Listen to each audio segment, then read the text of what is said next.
Tefare Tauhitinui, la Maison de la Culture vous propose pour le mois d'août au Grand Théâtre, le vendredi 3 août à 19h30 de la danse traditionnelle avec Tepuputu Apai.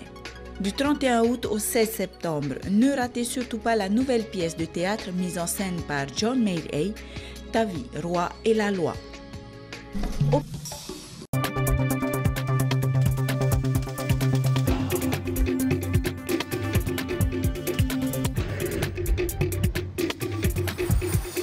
Mai te taruhoru e maho e no te hi au e te atu i te aru mapa no te pai tupu te mau aru i te atar at ataura pihia Tavi te ari e te ture.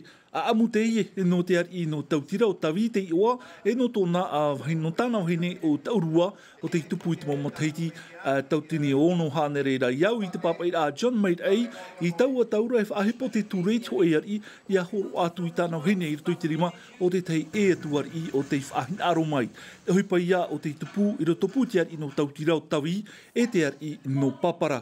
Ano te marmarma mai te i tātou i te i a amu, wharo mai tātou i te i nei, te maumana ao o no te tāta papa i a amu o John Mayray, wiwihia e Tomasha Brol.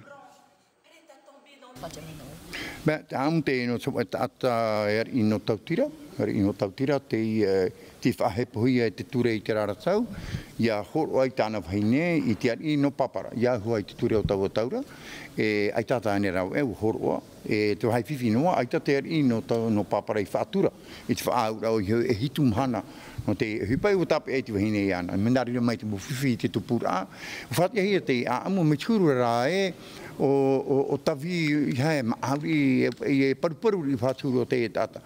Ai te roto umana o e ture i te rea wahai, no te mei te i te rawa no tona whaatura i te ture, ona i pupu ai tāna wahai, no te mau whahepohia ona.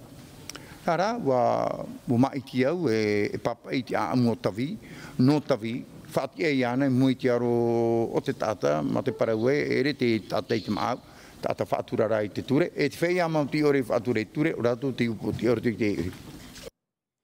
Hou tātou ata e roa tua i te motu no pōpora, e rirora e aita te ho e mai a tōra e tōna whanaua, ta ahaura e nāheara i a hoi whahua tu i tua mai wao mai raua, e rito i te teirato no pōpora i te tapatira e in anua nei, a ua tamata te teimot ata e tō rātou mō poti ti ara tai te i e tōra i rapa, ai te rā hoi manuia, teiratoa o i te teirato no pōpora i te i mhana.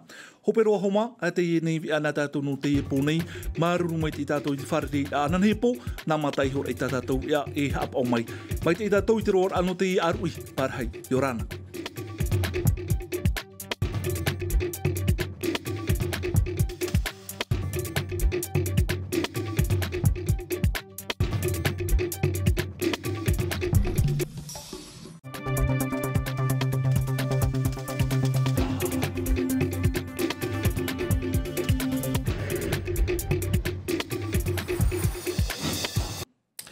Tavi, Roi et la Loi, la nouvelle pièce de John Mayray sera jouée au Grand Théâtre de la Maison de la Culture du 31 août au 15 septembre.